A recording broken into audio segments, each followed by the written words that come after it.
O candidato Ciro Garcia, nosso entrevistado de hoje na série Com os Concorrentes ao Governo do Estado, tem 56 anos, é bacharel em Direito e doutor em História. Funcionário licenciado do Banco do Brasil, é também professor universitário. A trajetória de Ciro Garcia é ligada ao movimento sindical. Ajudou a fundar e dirigiu o PT na década de 80. Foi presidente do Sindicato dos Bancários do Rio e deputado federal. Mais tarde rompeu com o Partido dos Trabalhadores e a CUT, fundando o Partido Socialista dos Trabalhadores Unificados, o PSTU, em 1994. Já disputou eleições para governador, prefeito e vereador. Hoje é presidente do PSTU no Rio. Candidato Ciro Garcia, seja bem-vindo ao estúdio do Repórter Rio. Boa tarde também, jornalista Neise Marçal. Obrigado pela presença mais uma vez. Oi, Neise. Bem-vinda. Bem-vindo, candidato. Candidato, o PSTU tem uma visão diferente do que seria governar. E a nossa primeira pergunta é exatamente sobre isso. Como seria o seu governo? Bom, primeiramente eu gostaria de agradecer a oportunidade de estar aqui falando com os telespectadores da TV Brasil. E, com certeza, nossa proposta de governo é uma proposta alternativa. Nós identificamos nas candidaturas, tanto do senhor Sérgio Cabral quanto do Fernando Gabeira, duas candidaturas identificadas do projeto neoliberal, que é um projeto responsável por essa situação do caos da saúde, uma educação totalmente calamitosa, o problema dos transportes e tudo isso. Nós queremos apresentar uma proposta nessa sociedade onde, de fato, os direitos essenciais que a população trabalhadora necessita possam ser atingidos através de uma educação pública gratuita de qualidade, uma saúde pública gratuita de qualidade, um transporte a serviço do usuário e não a serviço do lucro dos empresários, que é o que nós vemos aqui na nossa cidade, uma política de segurança que efetivamente garanta dignidade para os trabalhadores da nossa cidade, não essa política de segurança genocida, fascista, do senhor Sérgio Cabral, do senhor José Mariano Beltrame, que invade as comunidades com os caveirões, entendeu? Criminalizando a pobreza. Então, a nossa proposta, de fato, é uma proposta alternativa, porque nós acreditamos numa sociedade socialista, uma sociedade sem explorados, sem exploradores, e é claro que nós não vamos, a simples eleição para governador não vai transformar o Rio no Estado socialista, mas nós queremos pavimentar o caminho na construção desse socialismo.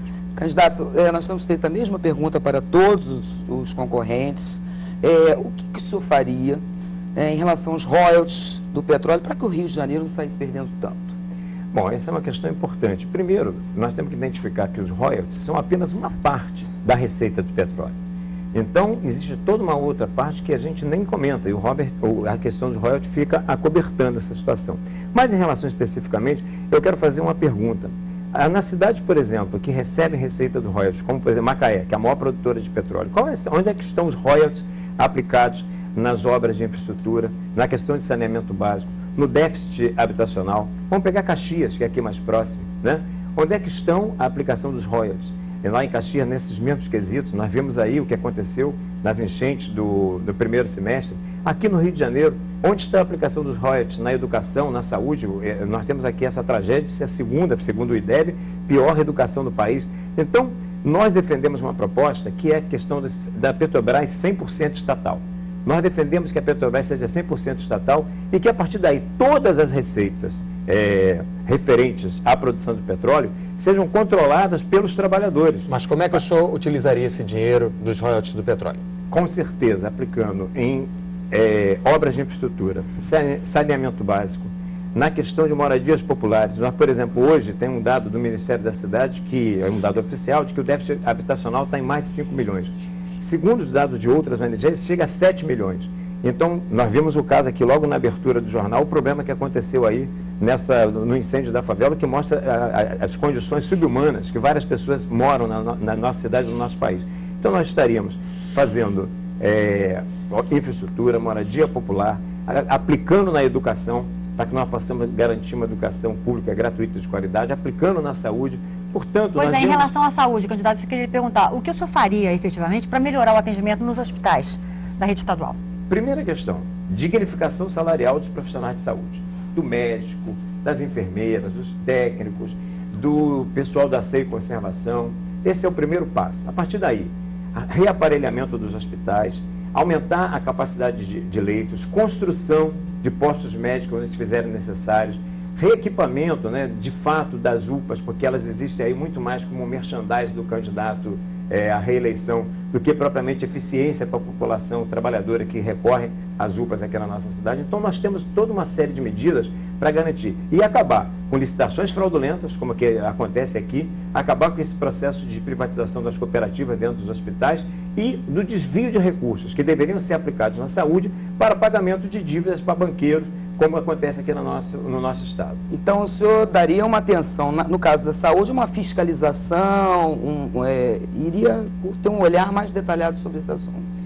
Verbas? Sem dúvida alguma, porque o que acontece é o seguinte, além de que as verbas, parte dela, são desviadas, como já foi denunciado pela própria grande imprensa, para pagamento de dívidas a banqueiros, aquela que é utilizada é mal utilizada, é com superfaturamento, com compra de coisas desnecessárias. Então, nós queremos uma saúde pública gratuita de qualidade e que seja supervisionada pela população, através da criação de conselhos de usuários, através dos sindicatos, associações de moradores. Ou seja, a população tem que fiscalizar efetivamente para onde vai ser a aplicação dos recursos para que eles sejam aplicados, onde ela realmente necessita que sejam aplicados. Candidato, o senhor já falou em educação, mas o que o senhor faria exatamente para melhorar a rede de ensino pública?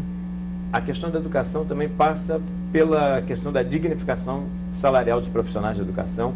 Quando nós estamos falando aqui de dignificação salarial, nós estamos falando da dignificação salarial do servidor público. Porque quando você está dignificando o salário do servidor público, você está melhorando o serviço público. E quem precisa de serviço público é a população trabalhadora, porque lamentavelmente nós vivemos num estado onde as pessoas não têm direito, algumas têm privilégio. Quem pode pagar um plano de saúde se defende, quem pode pagar uma escola particular boa se defende. Agora, a população trabalhadora precisa disso. Então, é um absurdo que um Rio de Janeiro, um estado rico como o nosso, tenha a segunda pior educação do estado. Então, nós temos que aplicar as verbas, ampliar, a minha proposta é que pelo menos 30% do orçamento seja aplicado em educação, que passa por construção de escolas, melhoria dos salários, pela questão de reequipamento dessas escolas, mudança no próprio currículo, para que a gente tenha um currículo que atraia a nossa juventude e impeça essa evasão escolar.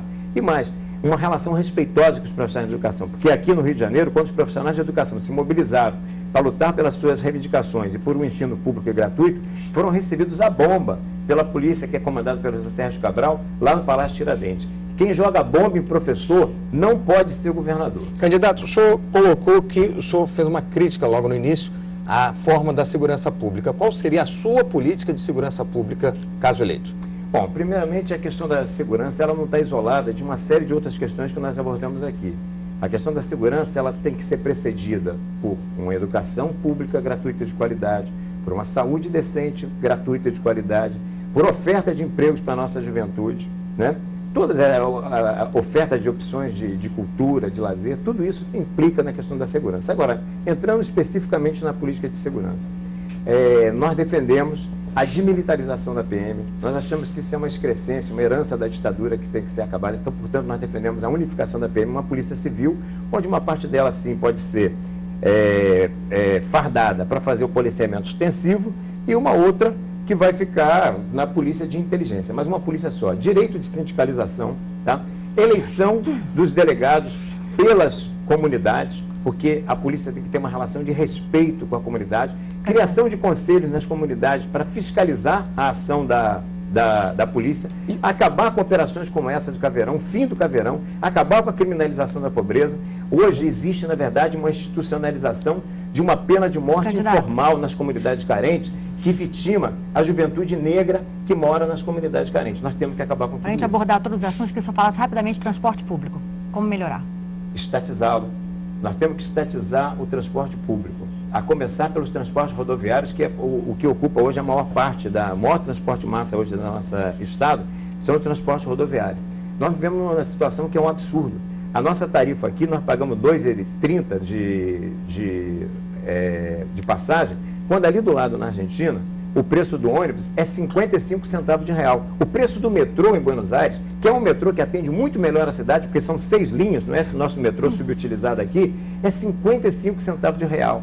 Isso mostra categoricamente a farra que é o preço das nossas tarifas aqui para engordar os lucros dos empresários de transporte. Então, nossa proposta é estatizar os transportes rodoviários e reestatizar aquelas empresas de transporte público que foram privatizadas em governos anteriores. A Supervia, as Barcas SA, o próprio metrô. Ou seja, a partir daí, fazer um transporte voltado para as necessidades do usuário e da população trabalhadora e não para engordar aí os lucros dos empresários. Candidato e Ciro essa Garcia. farra acontece porque, infelizmente, agora na campanha, essas campanhas milionárias, grande parte delas são financiadas pela FETransport, tanto para deputado Candidato, federal eu quanto peço deputado a estadual. atenção do senhor, que o senhor agora tem 50 segundos para suas considerações finais até agora.